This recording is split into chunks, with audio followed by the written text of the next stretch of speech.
Hello everyone, happy Christmas. This is Mock here at the GayAristo. I'm not in a stately home, I'm here in central London and about to meet my great friend, Old Father Thames the Mudlarker. We're going to have a Christmas special today and I'm going to be giving her 3 clues as the location I'm taking her to, so I can see. Hello, welcome, happy Christmas! Hi, happy Christmas. Mwah, mwah. How are you doing? I'm good. I'm in my hat. My little bald head has been protected from the steaming cold. You said you were wearing a hat, my dear. Where's your hat? Well, I did make one, and here's one I made earlier. That deserves a golf clap. What do you think? Thank you very much. I know you're an artist outside of Mudlarking. What was the inspiration? Well, it does tie in with my, I think Victorian bonnet maybe. It's a bit like a Christmas tree as well, a little Christmas tree. But a kind of a well-to-do lady, a well-meaning, well-to-do lady. Okay, we can always be aspirational. Listen, now today I've brought you here. We're not actually going to be discovering anything around here. We're going somewhere else. Okay. And I want to give you 3 clues as to where we might be going. Brilliant. So, clue number 1. Yeah. 15 acres of commerce in central London. Ooh, acre. Other side for that. Acre. 15 acres in central London. Is acre something relevant Might be. to a place? Might be. And this is if you really know your history. Yep. First formal public square in London. Aha. Couple of contenders for me. Yeah. Okay. Not Bedford Square. Oh, no. Bedford's. There's definitely an association with the Bedfords. Okay. And the last one. Yep. As historians, this is important. Yeah. Nearly destroyed in the 1970s. Oh, okay. Can you guess? Something. No? Is it somewhere West End kind of way? West End is good. West End is good, and it is that kind of way. Oh. So let's go and find out. Let's go.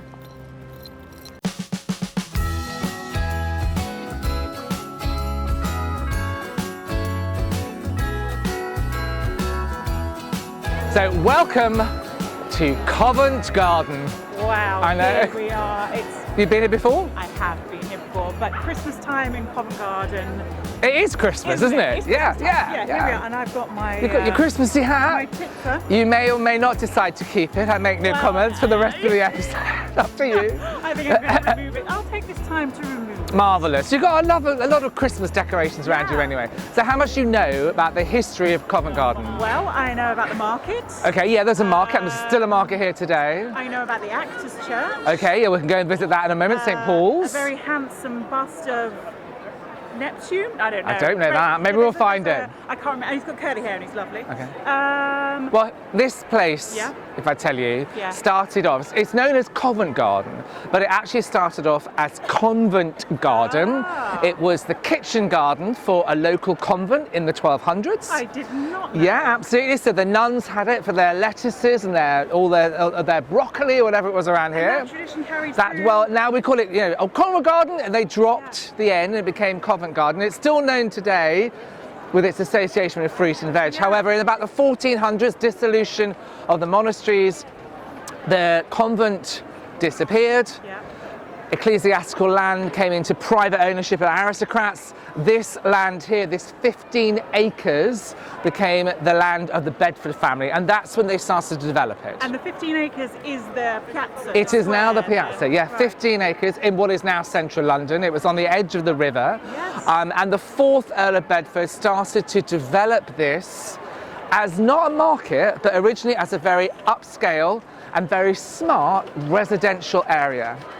So all of around here would have had very grand aristocratic villas, and there's still a bit left on the outskirts. Without any riffraff? No riffraff. A bit like Burlington Arcade. A bit like Burlington Arcade, sort of Knightsbridgey, very smart area. And in fact, it was the first formal square in London based on the Plaza Mayor in Madrid. Amazing. Yeah, so right from the 1200s onwards. Now you mentioned the Actors Church, which is St. Paul's, and that is actually the only surviving building from the original piazza. No way, I didn't know that. Other side, should we go and have a look? I always point that way. That way. Let's go and have a look. Yeah, Come on. Let's go.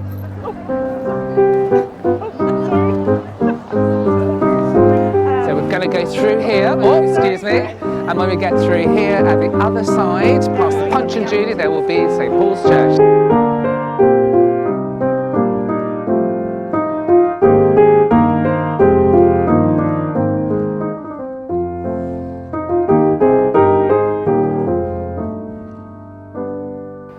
So welcome to St. Paul's, which is the only original surviving building from Inigo Jones' design. Yeah, so this is the original. This is the original. We're at the back of it because actually like at the front they're performing. Like the front. It looks a bit like the but front, so it's a kind of classical style. And actually, when Horace Walpole reported that when Inigo Jones was asked by Bedford to build a church, he said, "A church not much better than a barn." To which Jones replied, "You shall have the greatest barn in England, sir." Indeed, and I think it is the greatest right? barn in England. It's got a barn element with its wooden slats. Actually, you're right. You're right, absolutely. Now, you rightly said it's the Actors' Church. Did, now, I don't know much about the history. What do you know about the Actors' Church? I don't know much about the history, not really, but I know that my friend, Adrian Mitchell, who's now dead, he a poet, he had a remembrance service here. Did you come? So, yes, I did, wow. yeah. So his wife Celia, who's an actress, all of their friends are actors, poets, and so yeah, this was known as the place. And they didn't ever say St. Paul's; they just said the Actors' Church. The Actors' Church. The Actors' Church. Yeah, absolutely. And actually, if you go around here and you look at all the benches, there's a really lovely one over there that's to the Magic Man and to the pianist and to the so there's lots of entertainers, performers. And everyday history. You've got someone very grand like Bedford, who's actually setting up the first ever square, and then you've got normal people recorded on the benches, which I love. There is a Mary Lloyd singing their music hall. Oh, right. I mean, she's buried near me, but actually there's a memorial to her in there, I think. So it's quite a magical building, and actually there was a sermon was preached here just shortly after it opened, and thankfully the vicar wrote it down, and that sermon said that if London is a ring, then Covent Garden is the jewel in that ring, and you get an idea of the jewel-like quality. My goodness me, absolutely sparkling, isn't it? You can see it nestled in. And it did sparkle when it first, it was first built. This very grand neighbourhood with the church right in the centre. However, you like light and dark. I do. There was light here, but there was also dark, and innovation and change. So let's go to another part of the piazza. I'm taking you everywhere. All these clues. And I'll show you a bit more of the history. So come with me. That way.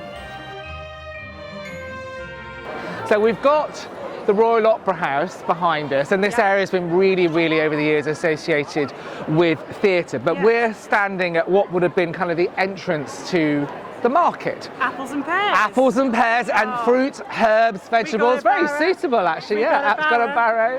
But actually, what I love about this place, it's always slightly a little bit innovative, a little bit before its time.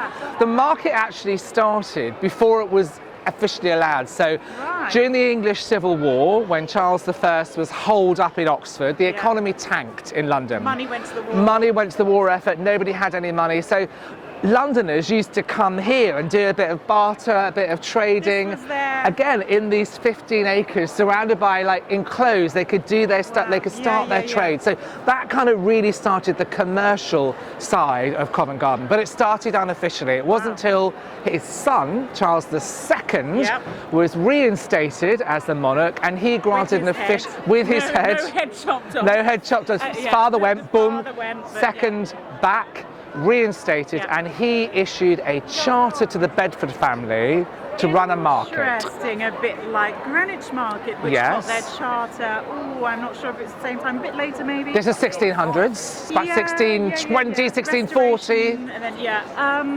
they still have that same market to this day. So it's kind of a different place, but charter market there, charter market here. And you had to operate by royal charter because the king obviously got a bit of a cut of the money as well. And the charter said that they could operate a fruit, vegetable and herb market here every day except Sunday and Christmas Day. Wow, they were working. Absolutely, and until the market closed, which we'll come up to later, that's what happened. Right from the 1600s up until the 1970s, a market operated every day. Sort of harking back to the convent and their Yes, kitchen garden. absolutely. In a way, Always that a would have been throwback to it. herbs, fruit, vegetables. Yeah. But there was more than fruit and veg being sold here. Yeah. I said I'm in theatre land. So Charles II, again, not only was he getting a cup here, he also had a reason to come here because... Any thoughts? What could that be? What brings a king to a marketplace? Was she very pretty? She was very pretty. She was originally an orange seller who sold oranges outside the theatre, who took the eye of the king. She became the most famous woman of her age, and her name was... Nell Gwyn. Nell Gwyn, absolutely. Pepys said she was pretty, witty Nell. Which I love, lovely, absolutely. lovely. So, and what she did actually, her mother ran a brothel. Yeah. She became an actress and became the king's mistress. She moved up in society. She had a huge house, Lordsdale House in Highgate, and she never shied away from her background. So she would quite openly talk and give us sides in plays to the fact that she was the daughter of a brothel owner. Love that. Rags to riches, actress, model, whatever. There's more social mobility actually, and this place is famous for it. Just over there, back at St. Paul's Church, I want to talk to you about Mole and her coffee house. So come with me. Okay, let's go.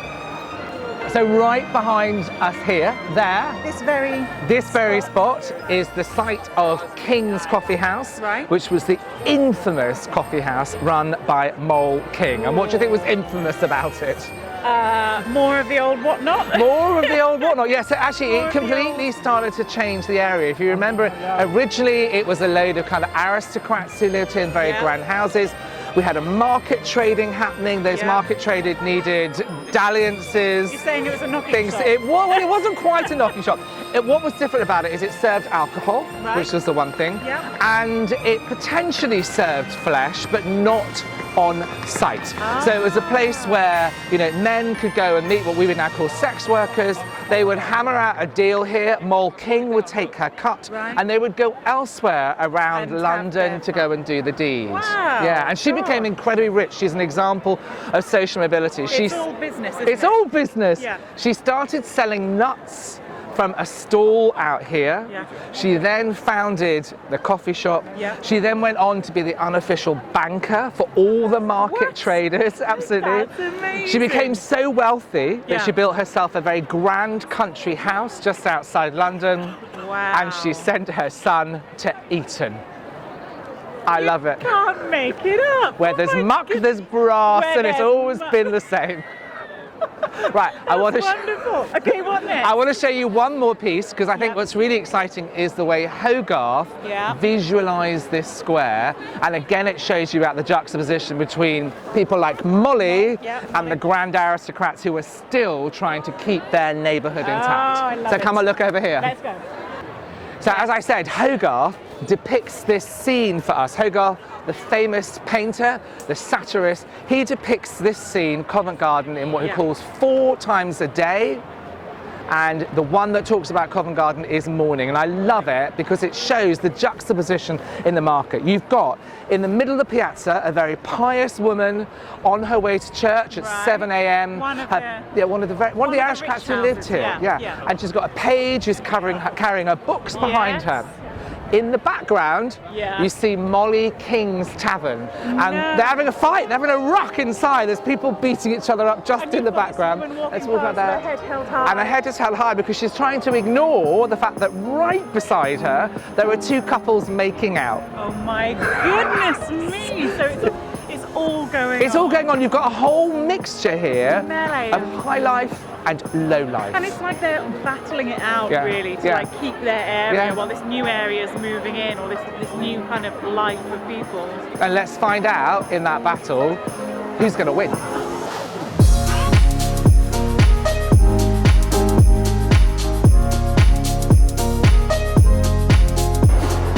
I'm dying to know who won the Battle of Covent Garden. Right, well, we're inside. In the market, so it's the tradespeople and the commercial people who won. They followed the money. So in the 1830s, the market was formalised in this sort of Greco-Roman almost industrial format, and the traders came in, and ultimately that then changed the area, and most of the aristocrats and the kind of residential people Cleared moved out. off to the country? Yeah, well, they moved out. They might have moved to Mayfair, they might have moved to Knightsbridge or Kensington, but this became really well known as kind of a really commercial heart of London, 15 acres of commerce. But if we looked around here, we would have seen a thriving scene of market veg and fruits and herbs being sold, but there's also been some tragedy as well. We would have seen a number of children running around, probably barefoot, probably begging, costermonger children, people sort of selling bits and bobs. And the Dickens, who actually had a publishing house just across the road, would have seen that and taken some of inspiration for it. Yeah, and you were telling me about Mayhew earlier. He recorded it. He spoke to 2 flower girls, and they reported they lived basically on bread and a bit of cheese and maybe a bit of herring overnight for a couple of pennies, and they were only literally a few pennies away from starvation or prostitution. And they were kind of harassed by the boys they lived with. Really. But there is a famous flower girl. Yes. A famous flower girl, Eliza Doolittle. Oh, I think I've heard of her. So if you have seen My Fair Lady, Eliza was the flower girl here in Covent Garden, and the film was a huge success and actually seared a love of Covent Garden globally around the world. So people saw this amazing place and fell in love with it. So that's why we're seeing all this today, do you think? Well, I think actually partly why we're seeing it today is because of the love of that. When it was threatened, and it was threatened in the 70s, the world stood up and said, no, Covent Garden must survive. So one more piece I want to tell you, and for that, we're going to go somewhere else. Let's go. Take me there.